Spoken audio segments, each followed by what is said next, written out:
नमस्कार दोस्तों, जय हिंद, वंदे मातरम। आप सभी का स्वागत अभिनंदन है लाइव क्लास में। और आज हम लाइव क्लास में बात करेंगे भाग आ यानी पहले पार्ट के जो आपके 30 नंबर का पहला पार्ट आना है, जिसमें से आपके हिंदी के रहेंगे, जनरल इंग्लिश और सामान्य ज्ञान, तार्किक आंकिक वाले प्रश्न रहेंगे और पेडागोजी के 10 प्रश्न रहेंगे। तो ये 30 नंबर की तैयारी हमारी रहेगी। 30 प्रश्नों का संग्रह रहेगा और यह पहला प्रैक्टिस सेट है, पहला आपका अभ्यास प्रश्न पत्र है। तो चलिए शुरुआत करेंगे। सभी लोग लाइव क्लास में जुड़ जाइएगा, लाइव चैट के ऑप्शन में आ जाइएगा। किस प्रकार के प्रश्न आपके एग्जाम में पूछे जाएंगे, तो पहले हम सामान्य हिंदी की बात करेंगे। सामान्य हिंदी में दोस्तों, जो क्रिया अभी हो रही है उसे क्या कहते हैं? संदिग्ध वर्तमान, संदिग्ध भूत, अपूर्ण वर्तमान या सामान्य वर्तमान। तो जो क्रिया अभी हो रही है उसे क्या कहते हैं? सभी लोग कमेंट करिए। जी हाँ, बिल्कुल समझ लीजिए, एग्जाम हॉल में बैठे हुए हैं। तो जो क्रिया अभी हो रही है उसे क्या कहेंगे? उसे दोस्तों अपूर्ण वर्तमान कहेंगे, क्योंकि क्रिया के जारी रहने को बोध हो तो वहाँ पे अपूर्ण वर्तमान काल होता है। और वर्तमान में कार्य के होने का संदेह बोध हो तो वहाँ संदिग्ध वर्तमान, और भूतकाल में कार्य होने का संदेह हो तो वहाँ संदिग्ध भूतकाल होता है। और जिस क्रिया से क्रिया के समान रूप का वर्तमान में होने का पता चलता है तो उसे समान वर्तमान काल कहते हैं। तो यहाँ पे जो क्रिया अभी हो रही है उसे क्या कहते हैं? अपूर्ण वर्तमान। इसके बाद हिंदी में दूसरा प्रश्न है, हिंदी में इस्तेमाल होने वाले उर्दू शब्दों को बहुवचन बनाने के लिए प्रायः किस भाषा के प्रत्यय लगाए जाते हैं? हिंदी भाषा के, अरबी भाषा के, फारसी भाषा के या उर्दू भाषा के? सभी लोग कमेंट कीजिएगा। जी हाँ, एग्जाम हॉल में बैठे हुए हैं, 30 अंक पक्का करना है। तो हिंदी में इस्तेमाल होने वाले उर्दू शब्दों को बहुवचन बनाने के लिए किस भाषा के प्रत्यय जो है लगाए जाते हैं? वह हिंदी भाषा के। प्रत्यय शब्द जो किसी शब्द के पीछे जुड़कर उसके अर्थ में परिवर्तन ला देते हैं और इनका स्वयं कोई अर्थ नहीं होता है। हिंदी में इस्तेमाल होने वाले उर्दू शब्दों को बहुवचन बनाने के लिए प्रायः हम हिंदी भाषा के प्रत्यय लगाते हैं, जैसे बागवान, दवाखाना, ठीक है, इत्यादि हो गए। तो हम प्राय किस भाषा के प्रत्यय लगाए जाते हैं? हिंदी भाषा के प्रत्यय लगाए जाते हैं। इसी प्रकार के प्रश्न पूछे जाएंगे या यही प्रश्न पूछे जा सकते हैं। अगला प्रश्न है, निम्नलिखित में से कामदेव का पर्यायवाची शब्द बताइए। बिडौजा, पिशुन, मार या अस्म। तो कामदेव का पर्यायवाची शब्द क्या हो जाएगा? सभी लोग बताइए। कामदेव का जो पर्यायवाची शब्द होता है वह आपका होता है अनंग, कंदर्प, मनमत, अदेह, रतिपति और मार। मार भी आपका यह कामदेव का पर्यायवाची होता है। और जो बिडौजा जो दिया गया है पहले ऑप्शन में, बिडौजा जो होता है यह इंद्र का होता है। और पिसुन जो होता है यह कौआ, और अस्म का पर्यायवाची किसका होता है? पत्थर का होता है। तो यहाँ पे कामदेव का पूछा जा रहा है, इसलिए मार सी वाला ऑप्शन सही हो जाएगा। अगला प्रश्न है, ऐसा फूल जो पूरा खिला ना हो, इसके लिए उपयुक्त शब्द क्या होगा? ऐसा फूल जो पूरा खिला ना हो, इसके लिए एक शब्द में क्या होगा? मुकुल, अधखिला, कमल या पुष्प? सभी बताइए। तो ऐसा फूल जो पूरा न खिला हो उसे क्या कहा जाता है? मुकुल कहा जाता है। ठीक है, तो यहाँ पे जो पहला ऑप्शन दिया गया है वह हमारा सही हो जाएगा। और इसके लिए जो अन्य शब्द आपके दिया गया है, एक कलिका भी होता है, जो फूल खिले नहीं होते हैं उनको गुंजा भी बोलते हैं, कोरक भी बोलते हैं, तो सारी चीज़ें बोलते हैं। दोस्तों, गर्दन पर सवार होना मुहावरे का अर्थ क्या हो जाता है? गर्दन पर बैठ जाना, पीछे न मुड़ना, जान से मार डालना या गर्दन दबाना। तो गर्दन पर सवार होना मुहावरे का अर्थ क्या हो जाता है? तो गर्दन पर सवार होना मुहावरे का अर्थ होता है पीछा न छोड़ना। कहते हैं ये तो मेरे गर्दन पर सवार ही होकर बैठा है, मतलब मेरा पीछा ही नहीं छोड़ रहा है। ठीक है, अक्सर बोला जाता है और आप जानते भी हैं। आइए बात करते हैं अगले प्रश्न की। अगला प्रश्न है, हमें ऋषि मुनियों की संतान होने का है, अभिमान है, गर्व है, दर्प है या घमंड है? तो सिंपल सी बात है, यहाँ पे साधारण सा शब्द हो जाएगा, कि हमें ऋषि मुनियों की संतान होने का क्या होता है, गर्व होता है। बी ऑप्शन सही कर लीजिए। अगला जो प्रश्न दिया गया है कि निम्नलिखित में से कौन सा वाक्य शुद्ध दिया गया है। उसने अपनी कमाई का अधिकांश भाग गवा दिया, वह अपनी कमाई का अधिकांश भाग गवा बैठा, उसने कमाई का अधिकांश भाग जो है गवा डाला, उसने अपनी कमाई का अधिकांश गंवा दिया। बिल्कुल, यहाँ पे जो डी ऑप्शन दिया गया है, उसने अपनी कमाई का अधिकांश गंवा दिया, यह सही हो जाएगा। अंश और भाग समानार्थी हैं, ठीक है, और ऐसे दशा में दोनों का प्रयोग एक साथ करने में पुनरुक्त दोष होगा, तो अंश और समान, इसलिए इसमें सही दिया गया है कि उसने अपनी कमाई का अधिकांश गंवा दिया, तो डी ऑप्शन सही हो जाएगा। इसके बाद अगला प्रश्न, किस विकल्प में गलत परिभाषिक शब्द दिया गया है। सभी लोग बताइएगा। देखिए बी ऑप्शन को देखिए,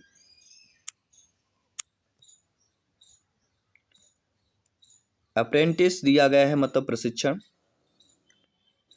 क्योंकि अप्रेंटिस का अर्थ क्या होता है, शिशु होगा, क्या होना चाहिए, शिशु होना चाहिए, तो ये आपका गलत दिया गया है। बाकी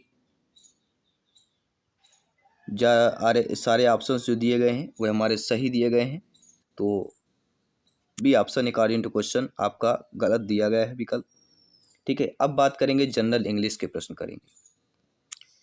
जनरल इंग्लिश में प्रश्न में दिया गया है कि fill in the blanks with correct article, article को करेक्ट करना है।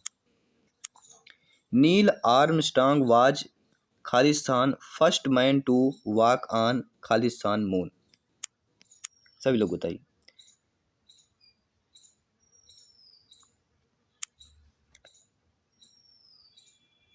हम सभी लोग जानते हैं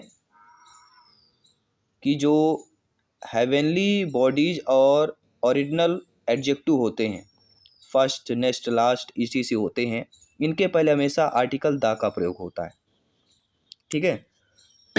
तो यहाँ पे जो पहले हमारा द हो जाएगा कि Neil Armstrong was the first man to walk the moon,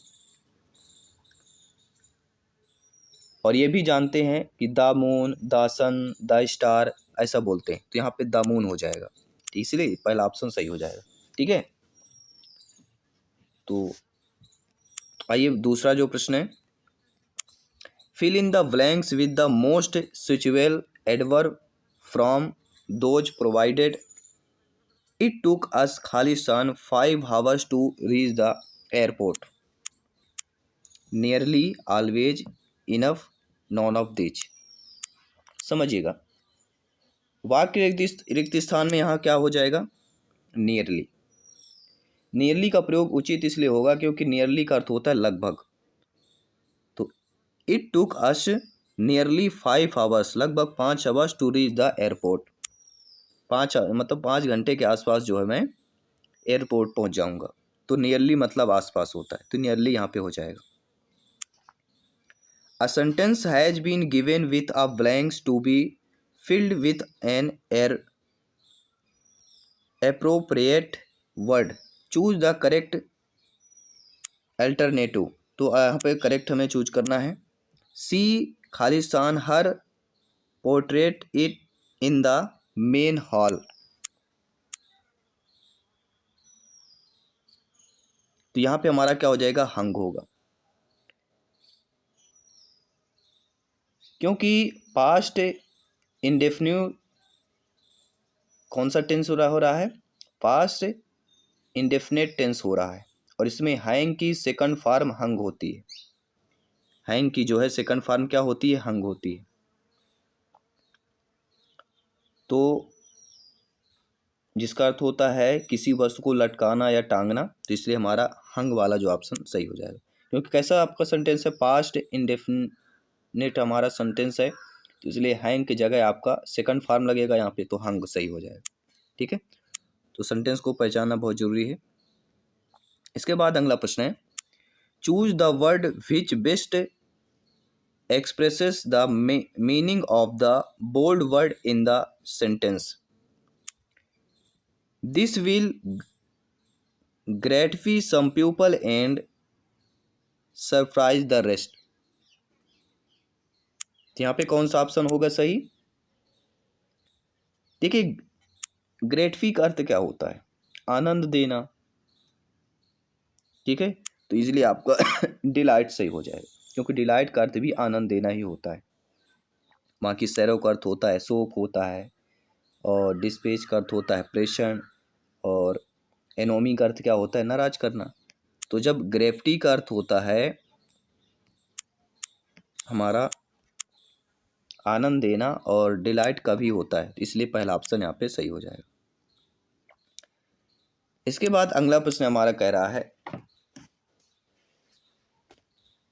arrange the following sentence in the meaningful and grammatically correct order.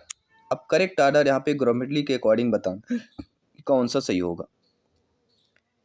5 आपके दिए गए हैं, नीचे ऑप्शंस दिया गया है। तो यहाँ पे जो हमारा पहला सही होगा वो पहला ही होगा, the Maldives in the nation which is referred to as is under the sun। इसके बाद जो हमारा क्रम होगा वह होगा तीसरा वाला, it comprises more than 1200 islands. इसके बाद हमारा होगा fourth, each of these island is visual trait. इसके बाद होगा second, the country is the tourist paradise. इसके बाद होगा 5 number, everyone who has visited these Iceland we wish the for that। तो यहाँ पे जो पहला ऑप्शन दिया गया है कि पहले 1 3 4 2 5 ये होगा, थोड़ा कठिन होते हैं। अब बात करेंगे सामान्य ज्ञान व शमसाई घटनाचक्र तार्किक एवं आंकिक रीजनिंग वाले कुछ प्रश्न करेंगे। जीके भी आ सकता है इसमें। मध्य प्रदेश का एकमात्र हिल स्टेशन पचमढ़ी कहाँ पर स्थित है?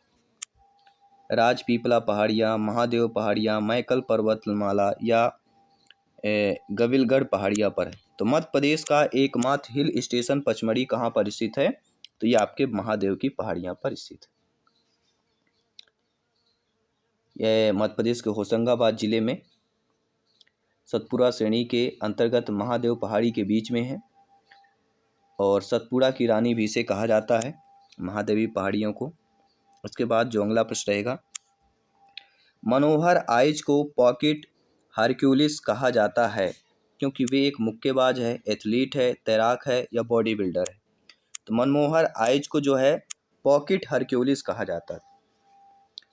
वे क्या थे? तो वे एक आपके बॉडी बिल्डर थे। मनोहर आइच एक बॉडी बिल्डर थे, और पॉकेट हरक्यूलिस के नाम से मशहूर मनोहर आइच ने 1950 में जो है 36 वर्ष की आयु में मिस्टर हरक्यूलिस का खिताब जीता था, इसलिए इनका आपके पॉकेट हरक्यूलिस के नाम से भी जाना जाता था। अगला प्रश्न है, महात्मा गांधी राष्ट्रीय ग्रामीण रोजगार गारंटी अधिनियम कब पारित हुआ था? यह हुआ था दोस्तों 2005 में। राष्ट्रीय ग्रामीण रोजगार गारंटी अधिनियम यानी नरेगा को संसद ने सितंबर 2005 में पारित किया, और 2 फरवरी 2006 को आंध्र प्रदेश के बंदापाली गांव से यह योजना शुरू हुई थी। कहाँ से हुई थी? आंध्र प्रदेश के बंदापाली गांव से यह योजना लागू हुई। कब हुआ? 2 फरवरी 2006 को। और 2 अक्टूबर 2009 को महात्मा गांधी के जन्म दिवस पर यह नरेगा का नामकरण मनरेगा किया गया था। तो मनरेगा का नामकरण महात्मा गांधी के जन्म दिवस पर 2 अक्टूबर 2009 को किया गया था। इसके बाद अगला प्रश्न है कि निम्नलिखित में से किसने तीनों गोलमेज सम्मेलनों में भाग लिया था? वल्लभ भाई पटेल, मदन मोहन मालवीय, BR अम्बेडकर या उपयुक्त में से कोई नहीं? सभी कमेंट कीजिएगा। तो तीनों जो है गोलमेज सम्मेलनों में भाग लिया था वह आपके BR अम्बेडकर जी। BR अम्बेडकर ने तीनों गोलमेज सम्मेलन का आयोजन लंदन में हुआ था, और प्रथम गोलमेज का सम्मेलन जो है 1930 में, दूसरा 1931 में, और तीसरा 1932 में किया गया था। ठीक है, अगला जो प्रश्न है ध्यान दीजिएगा, एक निश्चित कूट भाषा में दिया गया है, डिक्शनरी दिया गया है, 20 के रूप में कूटबद्ध किया है, और मोबाइलिटी को 16 के रूप में कूटबद्ध किया जाता है, उसी कूट भाषा में टर्मिनेशन के किस रूप में कूटबद्ध किया जाएगा? अब देखिए डिक्शनरी में 20 और मोबिलिटी में 16 है। तो इस कूट भाषा में सभी अक्षरों को गिनती करके 2 से गुणा किया जाता है। मतलब टर्मिनेशन में देखिए टोटल 11 होंगे और 11 में 2 का गुणा कर दीजिए, टोटल आ जाएगा 22। तो यहाँ पे हमारा 22 क्या किया जाता है? अक्षरों को गिनती करके उसे 2 से गुणा कर दिया जाता है। इस प्रकार में कितना गिनती कर लीजिए, 2 3 4 5 6 7 8 9 10 हो रहे हैं, 11 हो रहे हैं, कितने हो रहे हैं? 1 2 3 4 5 6 7 8 9 10 यहाँ पे।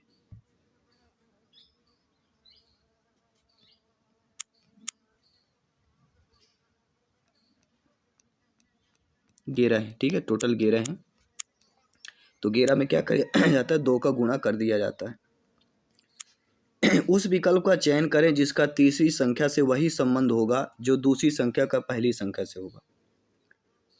तो 31 और 90 में देखिए कितने का डिफरेंस आ रहा है? 59।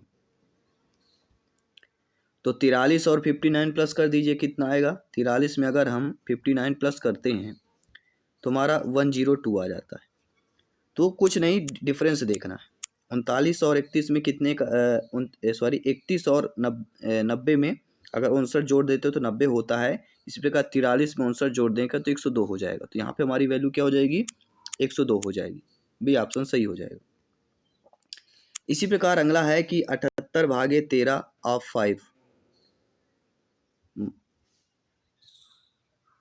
ठीक है।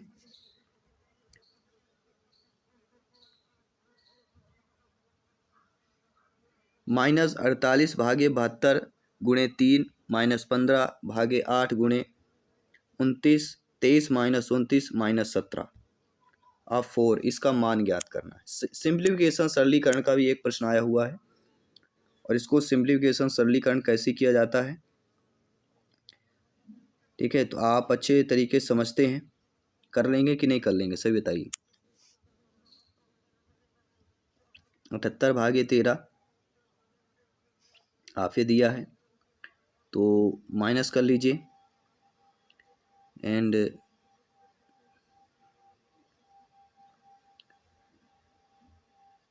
2/3 गुणे 3 आ जाएगा 15/8, ठीक है। तो ये आप लोग कर लेंगे, बहुत आसान है। और इसका राइट आंसर आएगा 16 सही 1/5 आएगा। सभी लोग कर लीजिएगा, ठीक है। सिंप्लीफिकेशन का एक प्रश्न जो अवश्य आएगा। अब बात करेंगे पेडागोजी के प्रश्नों की। शिक्षा शास्त्र के 10 प्रश्न करेंगे। लेव वाइगोस्की के अनुसार निम्नलिखित में से कौन से कारक बच्चों के संज्ञानात्मक विकास को सुगम बनाते हैं?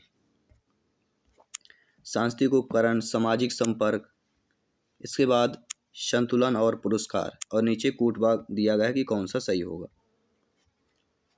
ठीक है। तो यहाँ पे हमारा जो सी ऑप्शन दिया गया है पहला और दूसरा, जी हाँ। लेव वाइगोस्की के अनुसार जो है इनमें से जो है कारक बच्चों के संज्ञानात्मक विकास को जो सुगम बनाता है वह है सांस्कृतिक उपकरण और सामाजिक संपर्क, दोनों सही हो जाएंगे।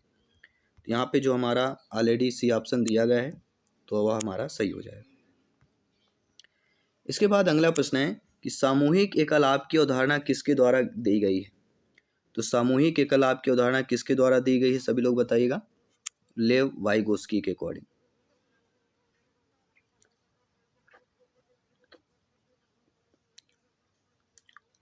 ये जीन पियाजे जी के द्वारा दी गई, सभी लोग बताइए। सामूहिक एकलाभ की अवधारणा देखिए दोनों में है, जीन पियाजे जी के द्वारा भी आता है और लेव वाइगोस्की के द्वारा भी आता है। तो दोनों में कन्फ्यूजन है मेरे हिसाब से। इस प्रश्न पर लेव वाइगोस्की होगा या जीन पियाजे जी होगा, तो इस पर डाउट है। इस प्रश्न पर सभी लोग नीचे कमेंट करके बताइए, डाउट क्लियर करके कमेंट कर दिया जाएगा। तो सभी लाइव क्लास से जुड़े हैं जरूर कमेंट कीजिए कि सामूहिक एकलाभ की अवधारणा किसके द्वारा दी गई है, जीन पियाजे या लेव वाइगोस्की, दोनों में कन्फ्यूजन है। और ठीक है, हम तो जा रहे हैं जीन पियाजे जी की तरफ होना चाहिए, क्योंकि ये सीटेट में भी आया हुआ प्रश्न है इसलिए इम्पोर्टेंट है। तो सभी लोग फीडबैक कीजिएगा कौन सा होगा। सामूहिक एकलाभ की बात करते हैं तो अगला, निम्नलिखित में से कौन सा विकास सिद्धांत इस बात का समर्थन करता है कि बच्चे में संज्ञानात्मक विकास सांकेतिक भाषा विकास का पूर्वगामी है? पियाजे जी का संज्ञानात्मक विकास सिद्धांत, वाइगोस्की का सामाजिक सांस्कृतिक सिद्धांत, या एरिक्सन का मनोवैज्ञानिक सामाजिक सिद्धांत, या बंडूरा का सामाजिक अधिगम सिद्धांत? तो कौन सा विकास सिद्धांत इस बात का समर्थन करता है कि बच्चे में संज्ञानात्मक विकास सांकेतिक भाषा विकास का पूर्वगामी है? और वह दोस्तों पियाजे जी का संज्ञानात्मक विकास का सिद्धांत। पहला ऑप्शन सही कर लीजिएगा। इसके बाद अगला प्रश्न है, निम्न में से किसने सामान्य बुद्धि के विचार को नकारा और बुद्धि को अनेक विशिष्ट संसाधन संक्रियाओं के पदों के रूप में परिभाषित किया? Charles Spearman, Alfred Binet, Theodore Simon, या हार्वर्ड गार्नर? तो किसने जो है समान बुद्धि के विचार को नकारा और बुद्धि को अनेक विशिष्ट संसाधन संक्रियाओं के पदों के रूप में परिभाषित किया है? और वह आपके हार्वर्ड गार्नर है। ठीक है, हार्वर्ड गार्नर ने बुद्धि के 9 प्रकार बताए हैं। कितने बताए हैं? हार्वर्ड गार्नर ने बुद्धि के 9 प्रकार बताए। दिव्यांग विद्यार्थियों के समावेशन के लिए क्या जरूरी होता है? अगम्य मूलभूत संरचनाएं, अवसरों की असमानता, सहभागिता में अवरोध, या गैर भेदभाव? तो दिव्यांग विद्यार्थियों के समावेशन के लिए क्या जरूरी होता है? इसके लिए जरूरी होता है गैर भेदभाव। देखिए, गैर भेदभाव दिव्यांग विद्यार्थियों के साथ समान विद्यार्थियों की तरह ही व्यवहार करना चाहिए। एक समावेशी कक्षा में सभी विद्यार्थियों का समान रूप से समावेशन होना चाहिए। इसके बाद अगला प्रश्न है कि सीखना प्रभावी और प्रासंगिक हो जाता है तब। तो सीखना प्रभावी और प्रासंगिक कब हो जाता है? जब जो है नई विषय वस्तु पिछले ज्ञान से संबंधित ना किया जाए, विद्यार्थियों द्वारा निष्क्रिय नकल कई बार दोहराई जाए, या विद्यार्थी का निर्माण प्रक्रिया में सक्रिय रूप से शामिल होते हैं, या विद्यार्थियों की प्रतिक्रियाएं कुछ उत्तेजनाओं का उपयोग करके अनुमानित की जाती हैं। तो सीखना जो है प्रभावी और प्रासंगिक हो जाता है तब जो है विद्यार्थियों का अर्थ निर्माण की प्रक्रिया में सक्रिय रूप से जो है शामिल होते हैं। तो सी ऑप्शन यहाँ पे सही हो जाएगा। इसके बाद जो अगला प्रश्न है कि ध्वनि, लय और शब्दों के अर्थ के प्रति सचेतना किस बुद्धि के मूल कहला जाते हैं? अंतर्व्यक्तित्व, अंतःव्यक्तित्व, भाषिक, या स्थानिक? तो ध्वनि, लय और शब्दों के अर्थ के प्रति सचेतना जिस बुद्धि के जो मूल हमारे कहला जाते हैं वह है भाषिक। जी हाँ दोस्तों, ध्वनि, लय, शब्दों के अर्थ के प्रति सचेतना भाषिक बुद्धि के अंतर्गत आती है, और ये हार्वर्ड गार्नर की 8 बुद्धियों में से आपका एक बुद्धि है। पाठ योजना के अनुसार पढ़ाते समय आमतौर पर अध्यापक किसे महत्व देते हैं? पूर्ववर्ती ज्ञान की जांच को, प्रेरणात्मक प्रश्न, प्रस्तुतिकरण, या ब्लैक बोर्ड के लेखन को? तो पाठ योजना के अनुसार पढ़ाते समय आमतौर पर अध्यापक जो है किसे महत्व देते हैं? तो वह ब्लैक बोर्ड लेखन पर महत्व देते हैं, क्योंकि इसमें पुनरावृत्ति, जांच, प्रस्तुतिकरण और ब्लैक बोर्ड लेखन का महत्व अधिक होता है। इसके बाद हम बात करेंगे अगले प्रश्न की। निम्नलिखित में से कौन सी समस्या समाधान की वैज्ञानिक पद्धति का पहला चरण है? प्राकल्पना का निर्माण करना, प्राकल्पना का परीक्षण करना, समस्या के प्रति जागरूकता, या प्रासंगिक जानकारी को एकत्र करना? तो कौन सी समस्या समाधान की वैज्ञानिक पद्धति का पहला चरण है? और वह हमारा हो जाता है समस्या के प्रति जागरूकता। समस्या समाधान वह प्रतिमान है जिसमें तार्किक चिंतन निहित होता है।